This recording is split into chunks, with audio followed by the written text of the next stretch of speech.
দেখো, আজ কি মেলা কিসের মেলা অত সব বৃত্তান্ত না দিয়ে বরং আজ তোমাদের ওই 9-10 বইয়ে পড়া একটি মেলার আত্মকথা রচনাই বরং বলি। সাধারণত মানুষ সূর্য ডুবে গেলে ওই পড়ন্ত বিকেলে কিংবা সন্ধ্যের দিকে মেলা ঘুরতে যায়, কিন্তু আমরা গেলাম ওই বিকেলেই বটে, তবে আড়াইটের দিকে। শীতকালে সূর্যি মামাও তখন দিব্য মাথার ওপর জলজল করছে। ছোটবেলায় পড়েছিলাম মেলা যেমন সাধারণত একটি নদীকে ঘিরে গড়ে ওঠে, ঠিক তেমনই একখানা নদীকে পার করেই আমরা ঢুকে পড়লাম মেলার ভেতর। এই মেলা এখানে মাকড়া মেলা নামে পরিচিত। একটি নিখাদ গ্রামীণ মেলা বলতে যেটি বোঝায় এটি হলো সেই রকমই।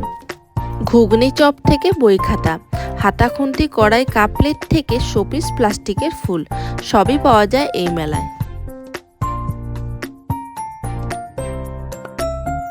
দূর থেকে দেখে ভাবলাম সাদা শাড়ি পরা কোনো পেঠিনী, তারপর দেখলাম না, মাছ ধরার জাল।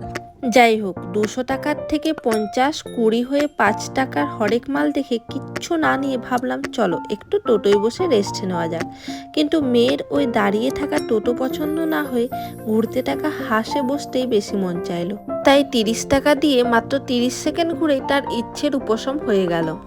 যাই হোক, এরপর মনে হলো মেলায় এসে পেট পুজো না করলে সেটা ঠিক ভালো দেখায় না, তাই ঢুকে পড়লাম তারামা ধাবা রেস্টুরেন্টে। ধাবা কাম রেস্টুরেন্ট, ব্যাপারই আলাদা।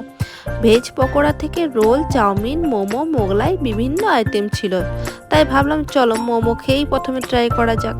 মোমোর সাথে যে সস দেয় তা এখানেই প্রথম জানলাম, আর তার চেয়েও বড় কথা এটা টমেটো সস নাকি কুমড়োর সস সেটা ঠিক ঠাওর করা গেল না। পনির মোমোতে আজ যাই হোক পনিরটাই বাদ ছিল। এদিকে মোমো সম্পর্কে না জানা আমার অবোধ কন্যা তাই আরাম করে গলার্ধকরণ করে নিল। এদিকে মোমোর হাল দেখে চড়কের মতো ঘুরতে থাকা আমার মাথা ভয়ে ভয়ে আবার মোগলাই অর্ডার দিয়ে দিলাম। মোগলাই সম্পর্কে আর নাই বা বললাম, বেরিয়ে আগে 1 গ্লাস আখের রস খেয়ে তবে শান্তি।